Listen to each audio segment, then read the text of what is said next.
VILMA Live in LA, Season 2, Episode 12. GFN, Global Filipino Network.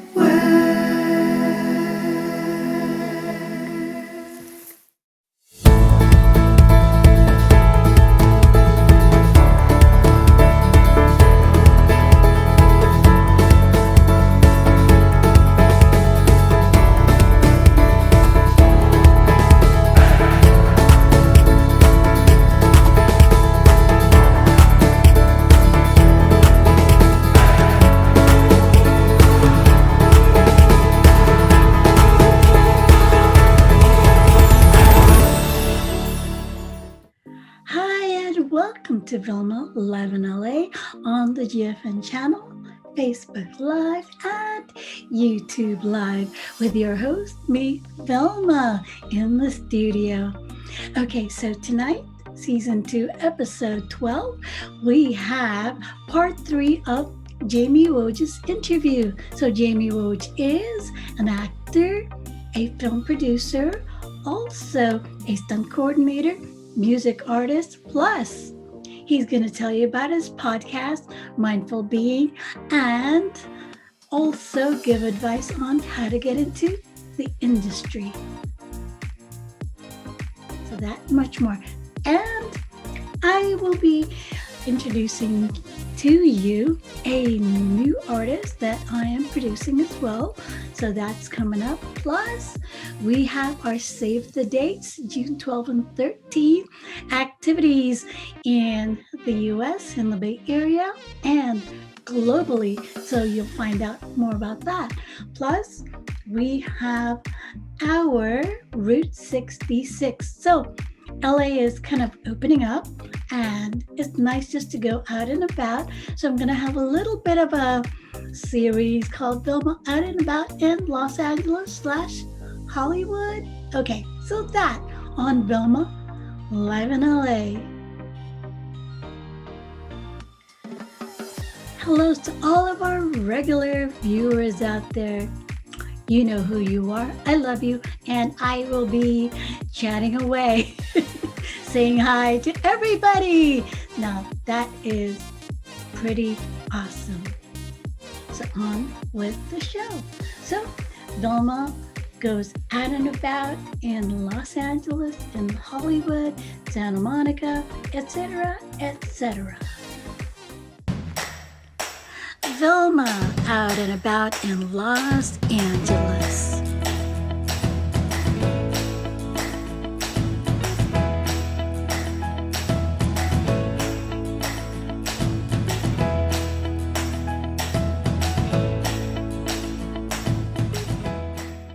Ever wonder Route 66? Yeah. If you're familiar with this song, did you know that the end of Route 66 is right in Santa Monica, right in our backyard? So let's kind of explore Route 66.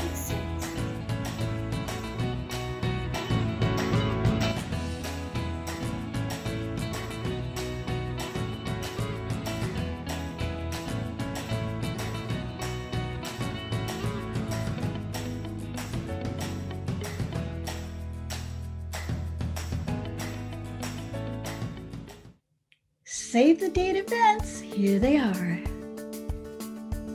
Salo Salo event in San Bruno, June 12th. And also June 12th and 13th, a global event. And it's coming out of New York, London, Manila, Australia, Italy, Dubai, Thailand, Vietnam, Singapore, Hong Kong, and Los Angeles. So I'll be hosting the Hong Kong and Los Angeles part, so do stay tuned.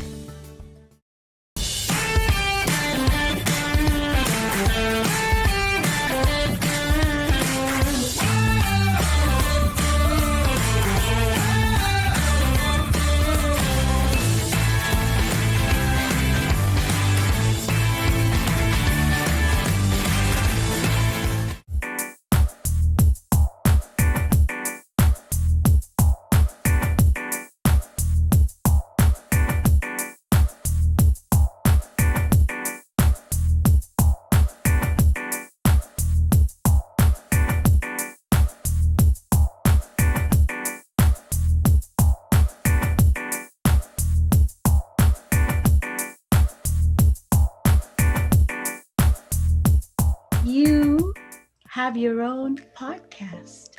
I do, yes. Yes. It's mindful being. Yes. Mindful being. And mindful being, again, it's another title that's well thought out. What's behind that? Yeah, so I co-hosted a podcast for a few years called Civil Discourse. And the premise of it was that we were talking about kind of sensitive topics. We talked about religion, we talked about politics, we talked about race, we talked about all these things. And the point of it was how to have mindful conversations and productive conversations around it. Because I think a lot of people want to have meaningful conversations around sensitive topics. They just don't know how. And in that process, I was just meeting a lot of cool people. So with mindful being, it's kind of an extension of that. But in this, I'm talking to different people from all walks of life, kind of about their mindfulness practice, whatever that means to them. And welcome to the Mindful Being Podcast. I'm Jayme woj, Pier, drawing photography. The Mindful Being Podcast.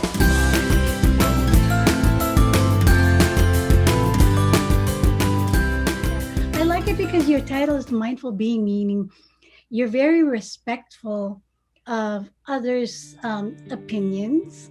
And so how are they able to, express it without hurting anybody's feelings? I'm so careful with words that I choose, because once you hurt someone's feelings, you can't take it back. So mindful being is a very good focus.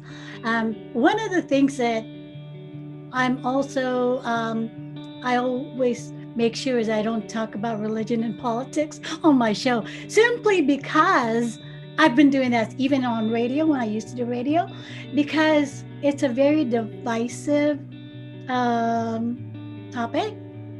And I don't go there. Maybe privately, yes. But again, I still practice mindful being. So we never talked about our own personal, political affiliations or beliefs. It was more, for me, it was always, I think, especially in America, we have a tendency to engage from a place of judgment and having an opinion, and kind of wanting to fight for our opinion when we're talking to someone, as opposed to talking to someone to try to understand where they're coming from and the different life experiences and things like that. When they approach and truly trying to understand, they may still disagree at the end, but they've found some kind of common ground, or at least started a productive conversation that can lead to something positive, as opposed to, I think what we see a lot is kind of the divisiveness and the kind of just yelling and getting really upset with each other. You're amazing. You're such an evolved person. Thank you. I can understand your thinking, because I think exactly the same way. That's why I'm going, yes, I get it. I get it. Yeah, because, I actually just wrote a song last night, and it really talks about how we're one soul, one heart, one human race. There's really no difference. So I love that.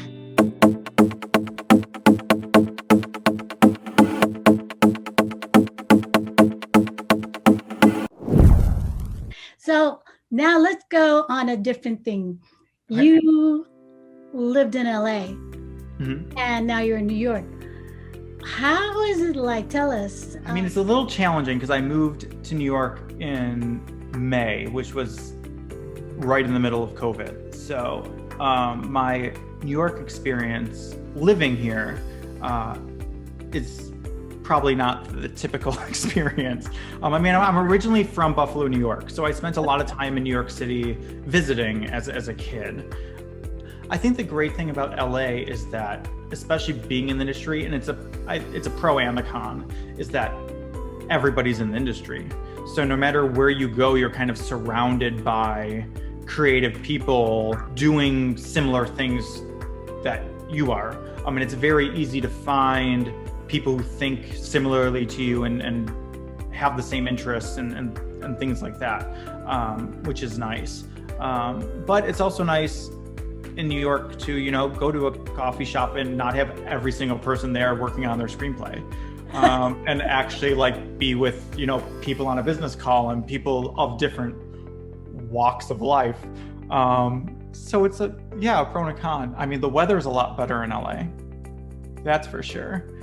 Which I think actually adds a lot because, I mean, I grew up in Buffalo and then I lived in Chicago and then I was in Scotland, which is dark, I mean, a good portion of the year.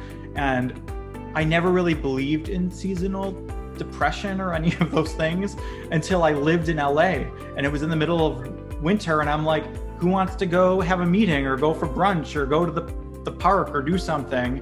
And I'm like, I would never do that in Chicago or New York. It's too cold. I'd just be staying home. So in New York, you are sword master and fight coordinator at the Academy of Theatrical Combat.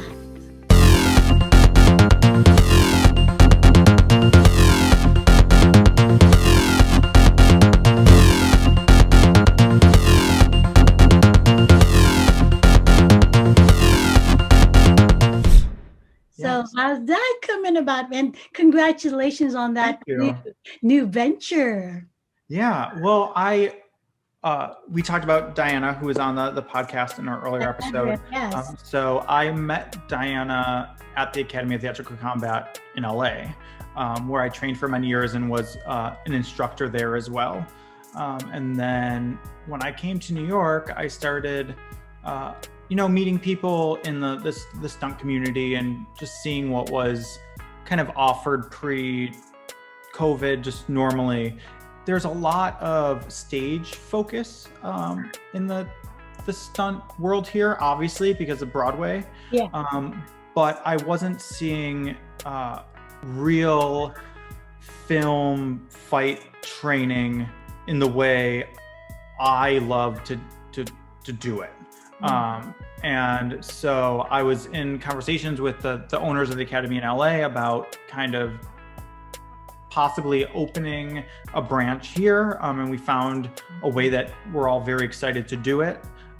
So we're starting now. I think with just COVID, I wanted to just kind of be a little more free. So we're offering kind of as a tester, free sword play in the park sessions that are going to start probably in May and be once a week.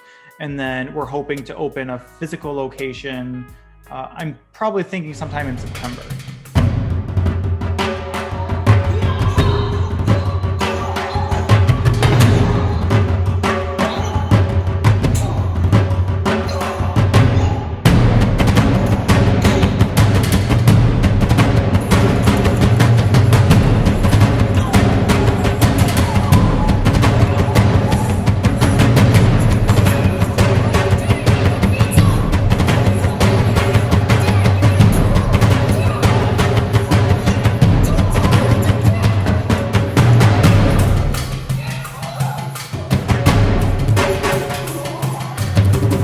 About it is, I mean, some of the unarmed fighting stuff is close combat, but a lot of the weapons you naturally stay far away from each other. So it's kind of, when you have a sword, it's kind of a natural stay 6 feet away. So the park is a great place.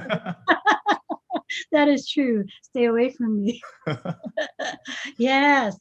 Okay, so we actually met at Diana's birthday. Mm-hmm. How nice is that? Yeah. That's very nice.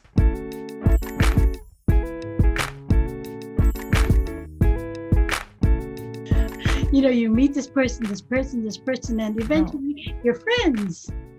Because I think we met too at like did she have Thanksgiving? Were you at her Thanksgiving? Yeah. So it was twice. Yeah. How awesome. Okay, so any advice to anyone out there that would like to pursue, first of all, acting? Yeah. I mean, if you're not trained, the first step is to get training. And I mean, the best training is in New York and LA. The great thing now is all the classes are remote. So people can have access to the top acting coaches in the country, really, from their home. And it was really never like that before. So I would say take advantage of that. And then, yeah, make your own work. Be making stuff, even if it's just to learn and to experiment, because we're at the stage where you can literally take your phone and make something cool. So there's really no excuse. Right. The old in the past, it was your job as was to audition, and that was really what your job was. And then every once in a while, maybe you book something. Where now it's just not the case. Your job's to be working, and if other people aren't hiring you to work, you need to create your own. It's just the reality of it. So, and it's fun. Yes. So that's good. And to get into being a stunt person, your advice.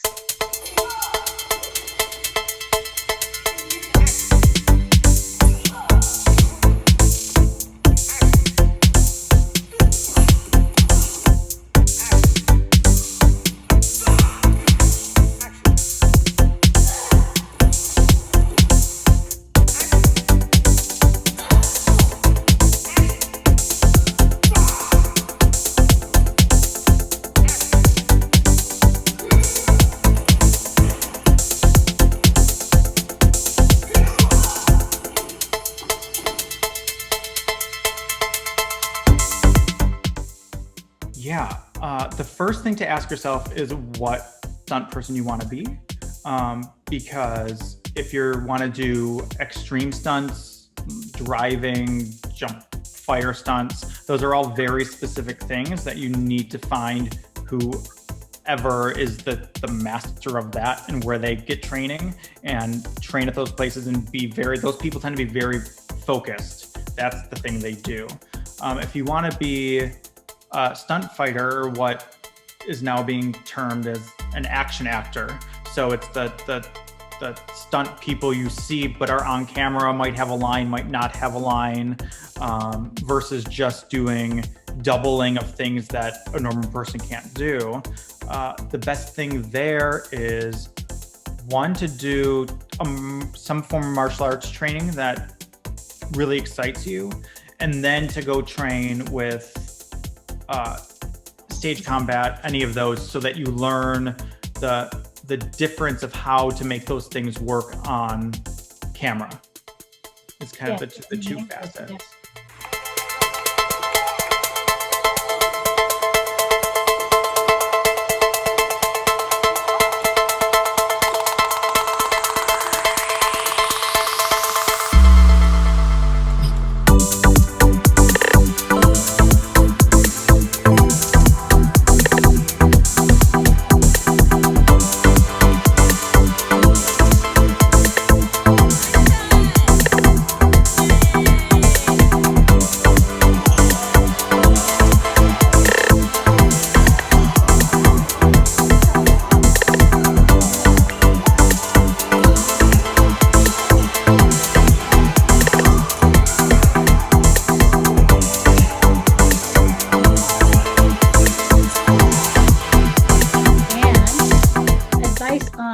Filmmaking and producing. Yeah, it's the same as acting. Just do it. There's no excuse to not. If you want to produce something, if you want to write and self-produce and do it, you have no excuse not to. You can do it with just your phone, all the way up to doing it with a major production. And so it's all about just experimenting.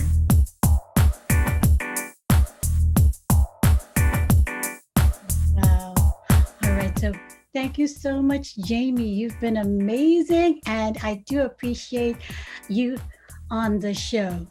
Thank you. Let's not fight tonight. Let's pretend like we are meant to be, just for a moment. Can you stop smothering me? Maybe it's time that we let this all go. Maybe it's time we break into corners. These battles have left me beaten, but I keep fighting to reach the end.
working on, and I hope you guys like it.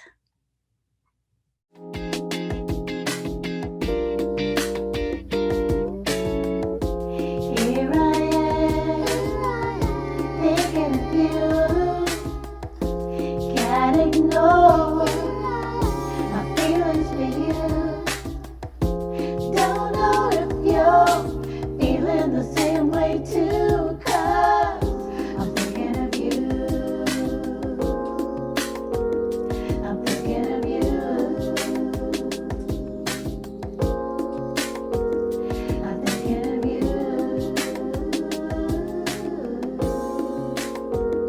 I'm thinking of you. My artist is Joe Bell. And don't forget, we've got Coco Abigail with her new single coming up. Na na na na.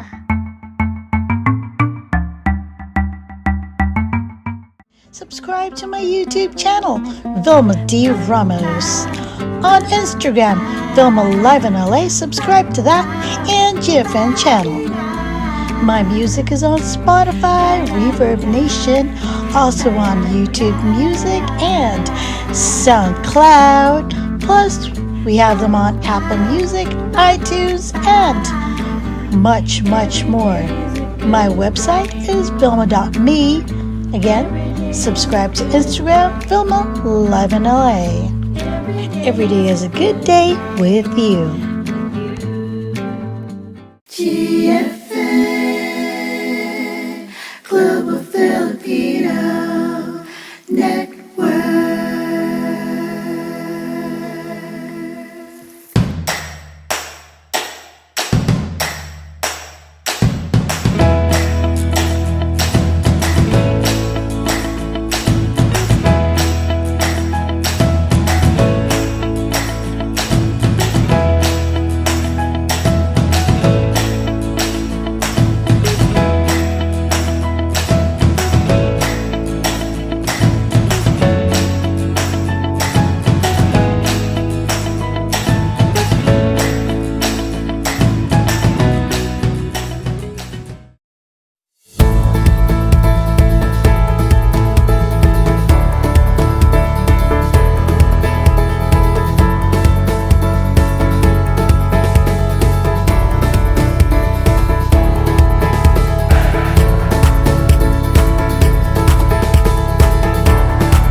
And thank you so much for joining me on Vilma Live in LA.